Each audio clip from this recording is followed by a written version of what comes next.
Hello, stranger. I'm Mouna and And I'm Melissa Mongiat. We're the co-founders of Daily Tous les Jours, an art and design studio that leads an emergent field of practice, combining interactive art, storytelling, performance, and urban design to reimagine the way we live together. This is episode 2 of Strangers Need Strange Moments Together, a podcast based on chapters from our book of the same title. Welcome to chapter City as Canvas. Anchored under Toronto's Gardiner Expressway and guiding its complex future, the Bentway is a growing public space, and much more. It is a new type of civic organization, a not-for-profit powered by vital partnerships with the City of Toronto, residents, supporters, artists, city builders, and dreamers. The Bentway is a creative catalyst rooted in experimentation, leading a creative movement to reimagine the opportunities of urban spaces. So this is Ilana Altman's official biography. Ilana, you're the CEO of the Bentway, a cultural planner and designer who has a background in art and architecture. You work to unlock new public space opportunities, build strong civic partnerships, and implement innovative and engaging programming, resulting in new inclusive experiences across the city.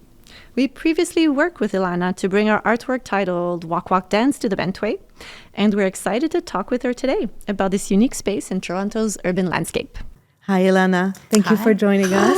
It's a pleasure. So this is Strangers Need Strange Moments Together. And so in this podcast, we've been kind of wanting to reach out to people who have played an instrumental role in the path of Daily Tous les Jours over the last 15 years, either as inspiration or supporter, and you've been all of these things. So we're super excited to have you here. We're here in LA together, and we just attended the Global Cultural District Network Conference.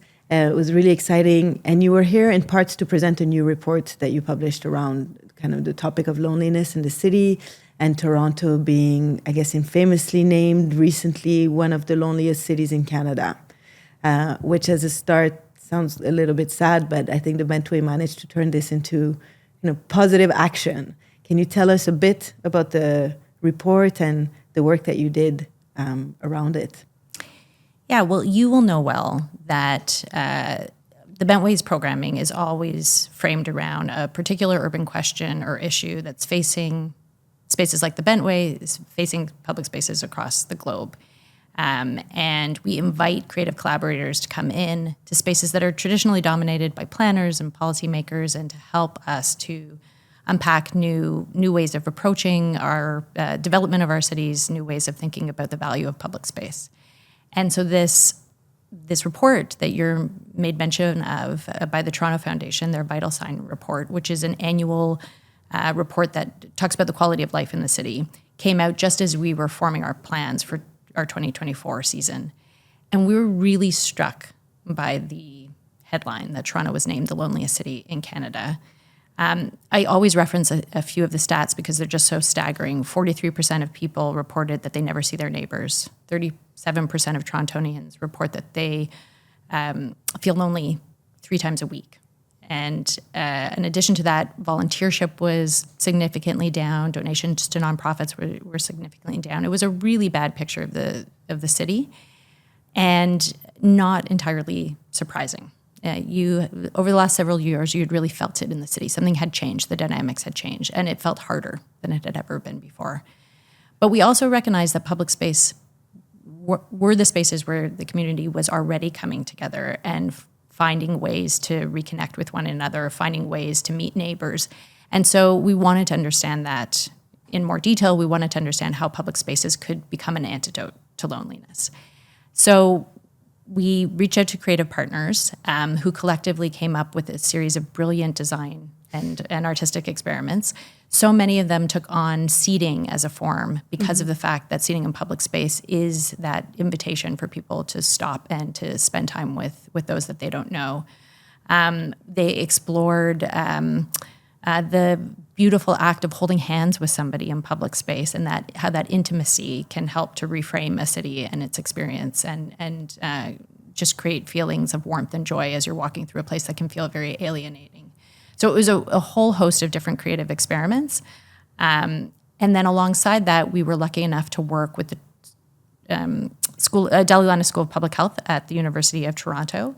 their researchers, as well as GEL, who's an urban design consultancy, really focused on how to make places more people-centric. And we ran a series of surveys and data collection and observational studies alongside the season. And collectively, that produced the findings that are captured in the report that you made mention of. And a whole host of great findings. The first and foremost is that public space really is a public health tool. Public programming and public space really are public health tools and need to be regarded as such. So we need to start embedding them in our discussions about public health alongside immunization campaigns and awareness campaigns.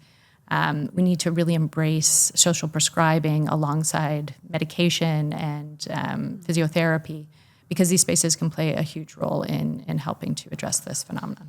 Anything special that came out of the report that you didn't expect? Well, I think the most surprising thing was how easy the recommendations were to implement. They weren't calling for wholesale change. They weren't calling for massive investment. They were drawing attention to features that we may have forgotten how significant they are in public spaces. Features like seating, as I mentioned, which are really centers for sociability in a public space. But also became controversial, right? So many neighborhoods are scared of putting seats now because they don't want people, unfortunately, sleeping on them or skateboarders using them, etc. But mostly, not knowing how to address the homelessness situation. We're absolutely being told over and over again, we're not sure we want seats in this location. And we're losing a lot, right? Yeah, and being able to kind of resist the impulse for defensive architecture is so important because of the fact that there's real mental health consequences from removing those features from our public space. Access to nature was incredibly important. People called it out as a means of helping them to feel safer and a stronger sense of belonging from their community. But ultimately, people want to be around other people. I think that the one thing that surprised me, and this is partially generational, is that when we were speaking to younger people, they were describing that the way that they socialize is different than at least how I remember doing so at that age, which was much more spontaneous. I think that we're so overwhelmed by information and opportunity in this day and age that increasingly people need direct invitations to get involved. And those invitations can be communication strategies, they can be programming efforts, but they can also be real cues in a public space, be it lighting, be it seating, be it wayfinding, that signals to people that this is a space for them, they belong, they're wanted there. And that can make all the difference in getting people to engage with their city. That's crazy, right? That we need an authorization or an invitation in a way, and especially that the younger people feel they don't belong or they're not welcome. Do you think it's because we or they are overwhelmed with too many invitations, or is there really a sense that the city is not necessarily a place for them to just be? I think it's a combination of factors. I think that unfortunately we've been building more alienating places of late. There's a huge, we're in Toronto, we're living through a huge housing crisis. We're not alone. A lot of cities across the globe are facing it. And in our push to deliver on the need for housing, sometimes we're forgetting what makes a complete community. It's not just the number of units or the number of beds that you can provide. It's about making sure that those spaces are well-serviced and connected and have access to public spaces, have access to public amenities.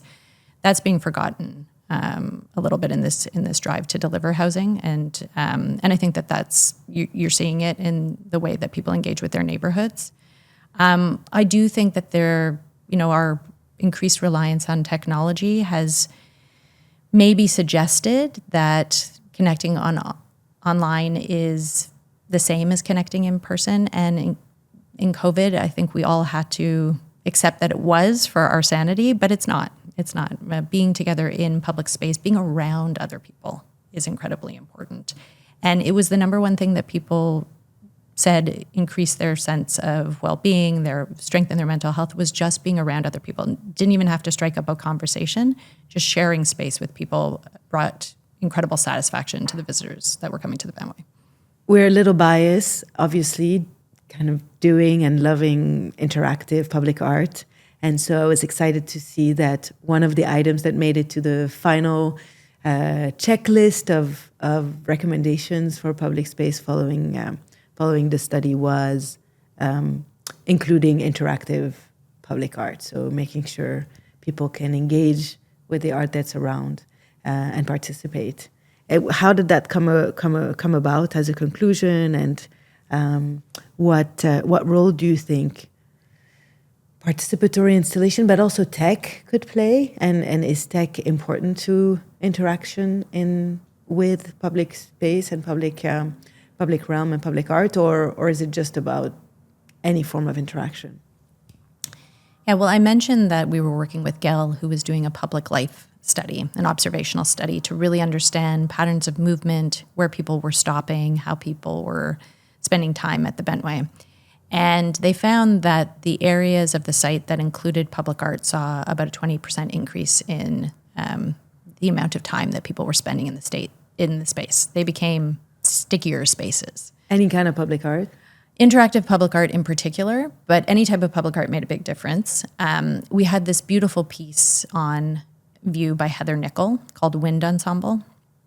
And it was a spatialized chorus with a series of cones that you could speak into and trigger a vocal response.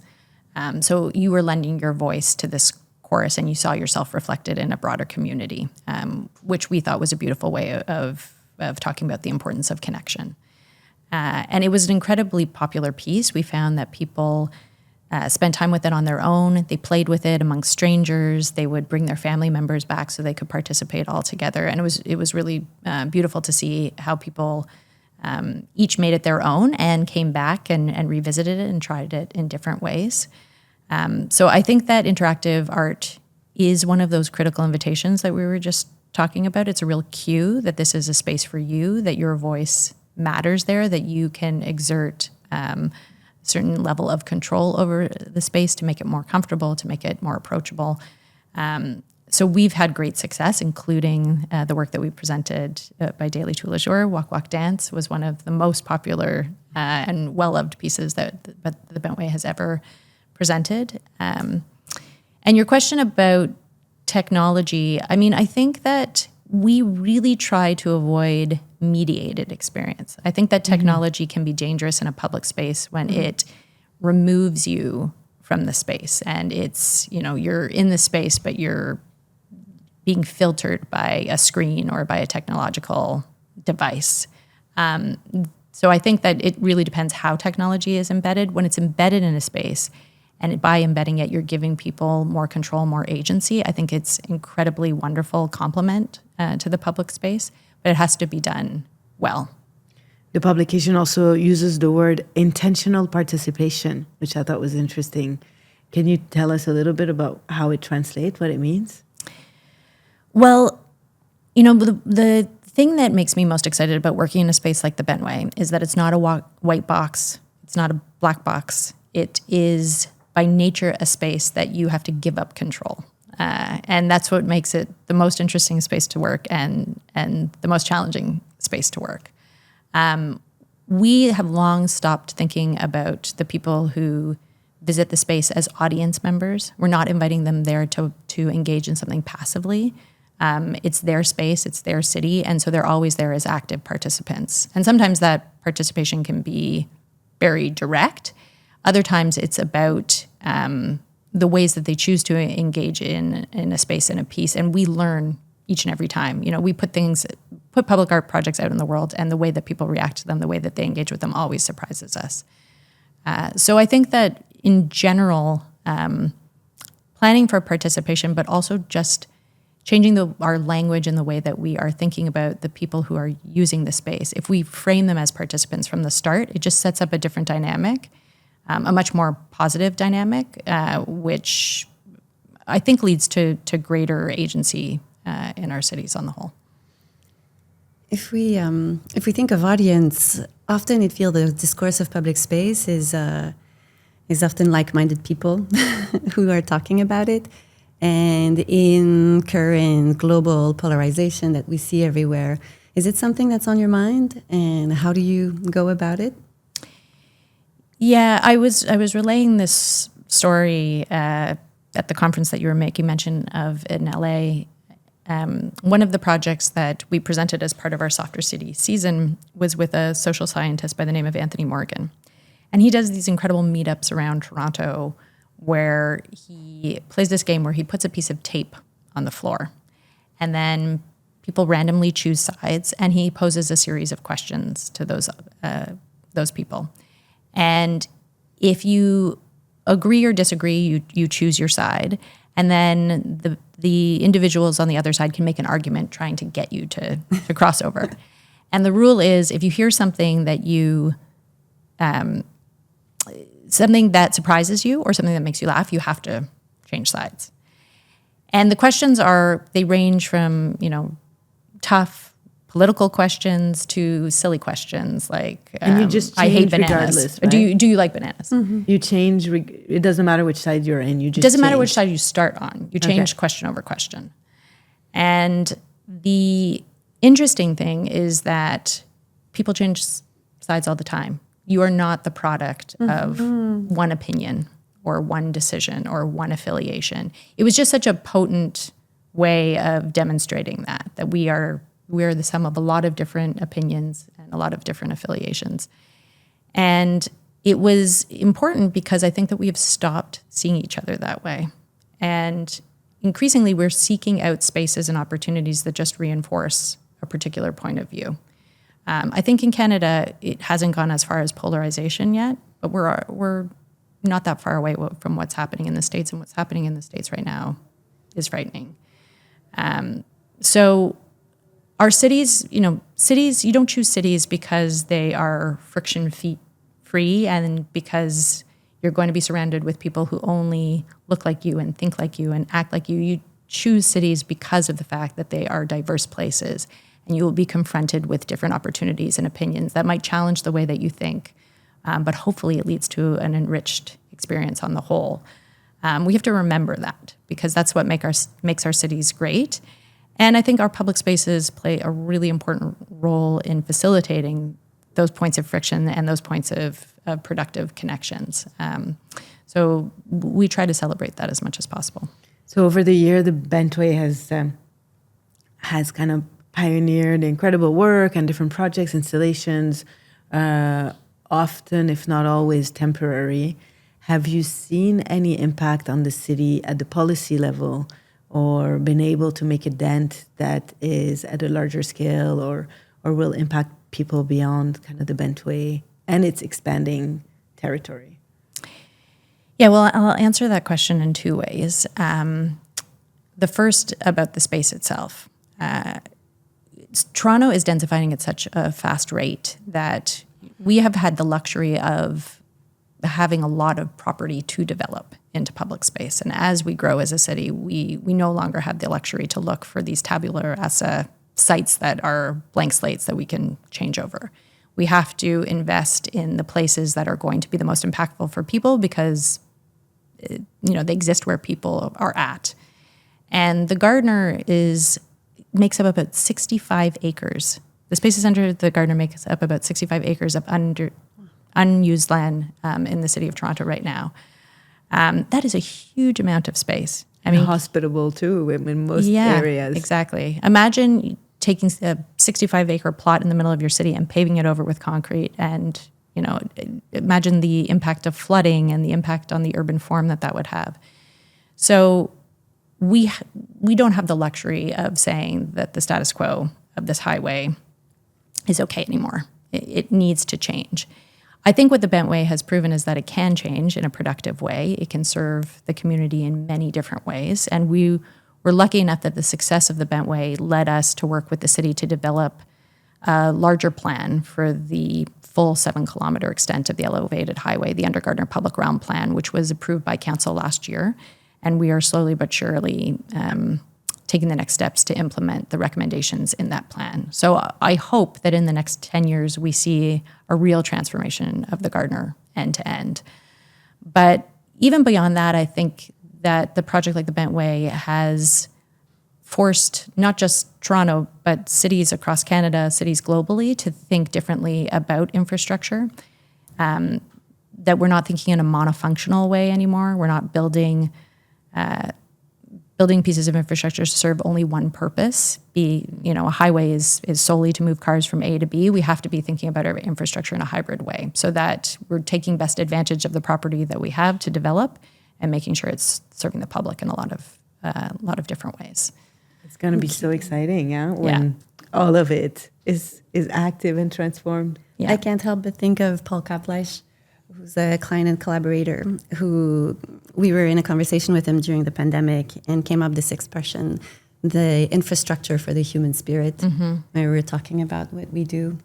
And it feels very much like the Bentway is taking this large infrastructure and giving it back to the human spirit, which makes me think of one of my favorite projects that was hosted at the Bentway, and it involved a lot of dominoes.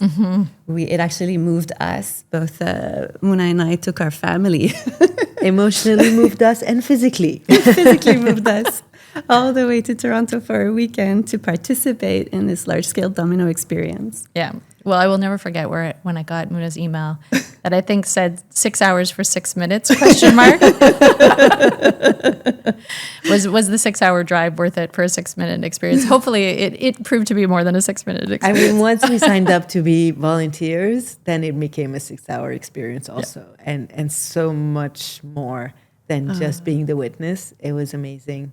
And the kids just loved participating in building up something huge and being part of this crowd, and they were just so excited. They worked hard carrying these heavy dominoes to the point where we actually had to drag a domino back in our car all the way to Montreal. Too, in case it they breaks. were like, there's no way we're leaving these things behind. We worked too hard. But describe a little bit this project for us. Yeah, Dominoes was such a special project. It was a project that was initially conceived by Station House Opera, which is an incredible company out of the UK for the London Olympics. There was a call that was put out looking for projects that could connect the city. And this was quite literally a way of physically connecting the city through a very familiar game, a life-size domino course that would break every rule, run across streets, run through businesses, run through people's homes to prove out connections that we had not been able to see otherwise. And it was such a success in London in, I guess, 2012, that it has traveled the world since, but it has never made it to Canada before. And hasn't been presented that many times in North America because of the fact that I think North American cities really proved a challenge in that they are different. They are scaled in a different way than European cities, right? Like crossing a road in the city of Toronto is a logistical adventure, absolutely, and in and out. But we were determined to bring it to Toronto because we knew that it could be such a powerful way of proving out the connections that the Bentway was advocating for, physically, but also socially, because as you said, it was an effort put together by the community at large, including 40 different participating organizations and businesses, 300 volunteers who came together to build the project. And after months and months of planning, we all came together on a beautiful September day, beginning at noon, and set up this incredible domino course that ran for 2.5 kilometers across the city. It was insane. It was insane. And it felt impossible even as we were setting it up. But the incredible thing is that it didn't actually matter if it didn't make it through the city perfectly. The fails were just as incredible as the successes because the community was so invested in seeing it make its way from end to end. And once the first domino dropped, it did run for about half an hour as it curved up and down stairwells and across streets and through pickleball courts, where I will say that the players were so into their game that they refused to stop as the dominoes were making their way through. And ultimately, the final block dropped into Lake Ontario. So it was... To the cheer of the crowd who went mad. The cheer of the crowd who went mad. Passing through Lakeshore Boulevard. Oh, Lakeshore Boulevard. We were given a maximum of 10 minutes to close the road, meaning that we couldn't set up the dominoes in advance. So we heard the call coming, the dominoes were coming, and the police cars pulled into position. It held back the cars. The volunteers ran with the dominoes. The first one hit as it was crossing the road. They went through. They cleared the site, and all took place within 10 minutes. It was quite remarkable. It's one of my strongest memory because we were all like watching them a little bit and then running together to the other space. And we were like hundreds of people. And when it came to cross Lakeshore Boulevard, like the drivers just like stopping and seeing the herd of people crossing the street for dominoes, it was beautifully absurd. It was. And delightful. I really appreciate the fact that initially all the drivers honked and were angry, and then they got out of their cars to see what happened, and then they pulled out their phones, and then they clapped. But you know, I even as we were putting it together, I knew that this would be one of those collective memories of the city that people would remember long after the event had taken place. You will, 10 years from now, remember where you were when you saw the dominoes making your way through the city, and those moments are so important. They're so special. So to your question earlier about temporary art and its legacy, I think that the conditions we create to facilitate those shared experiences that lead to those collective memories, that's the significance of the legacy, as well as the volunteers. I have really come to realize that too often we as public programmers think about volunteership as a means to an end. It's like we're bringing these people together so that we can deliver a project, and the project is the output. But the volunteers and their experience and the connections that they make, that's the output. That's the significant output. And neighbors met neighbors for the first time through that experience. That has led to social groups that have extended long after the day of putting the dominoes together. So that's an incredible legacy that we're really proud to have helped to support. And the larger story was really about collaboration, like how we can achieve more together than alone.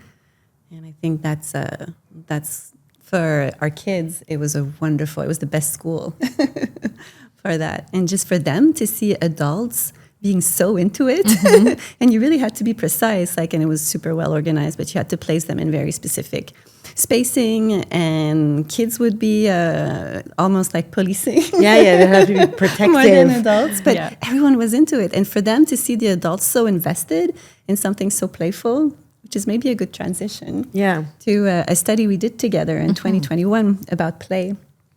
It was post-COVID. I think it was the first programming after the pandemic.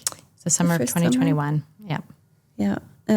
Playing in public was the edition. I don't know if you want to describe it a little bit for us. Yeah, well, this was a project that we started planning for in 2019. And that's right, actually. we very quickly realized that the Bentway is a non-traditional public space. So it was not going to support play the way that a lot of parks usually do. It wasn't going to support traditional playgrounds or sports fields.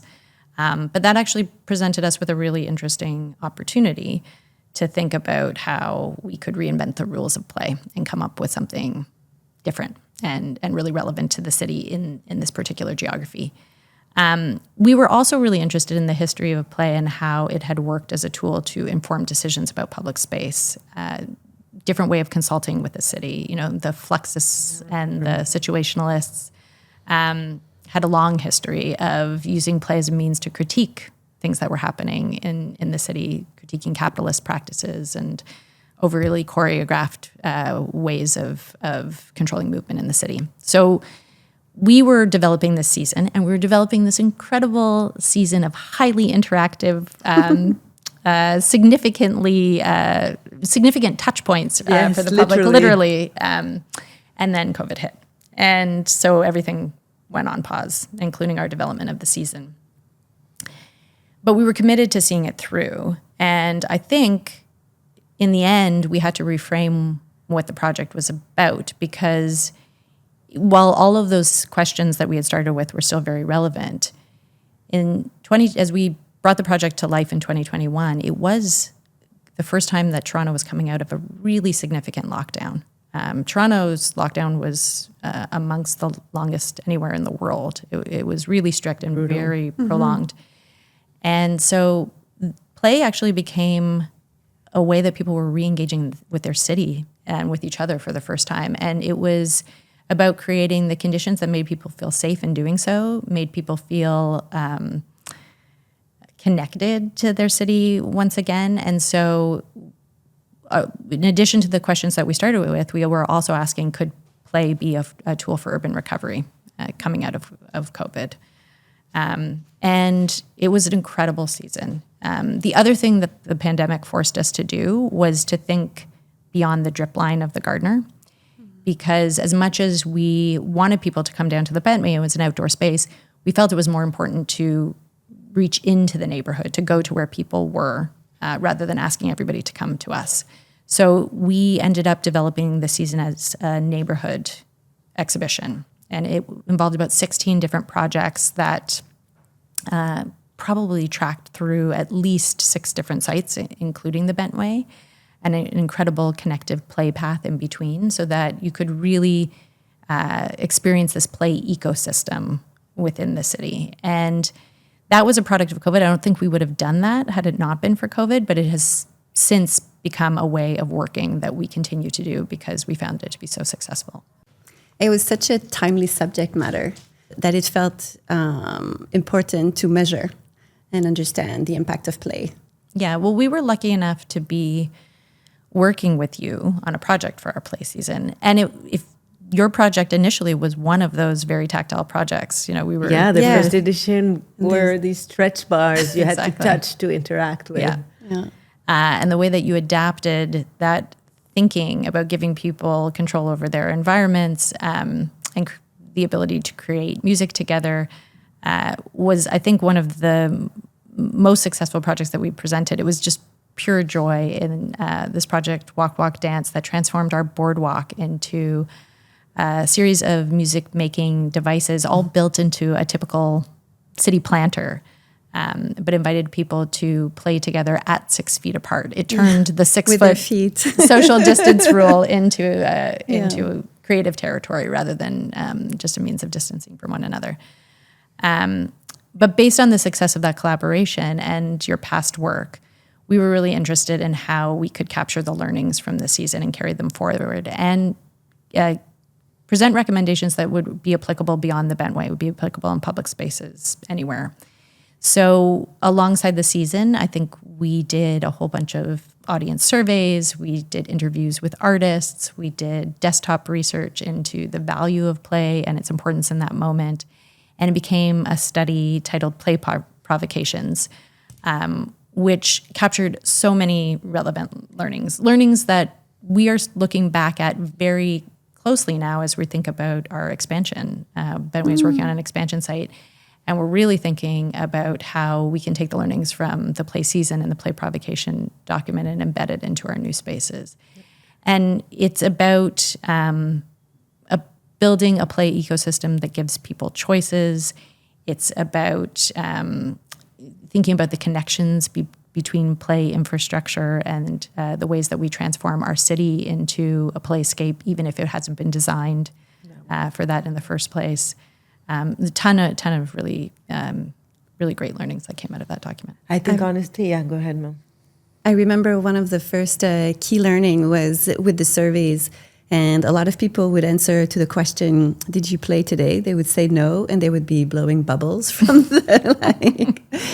from the interview station, and that reluctance to associate play to adult life was very strong, and at the same time how important it was, and by the end of the survey how things changed in their perspectives, and even ourselves. I was going to say, even for Daily Tous les Jours, I think that moment really was pivotal in us embracing the word play after many years of not wanting to use it to describe the work that we were doing because we felt too reductive and was a way for people to put Daily Tous les Jours' work in a box. For kids. Kids only, with a little fence around.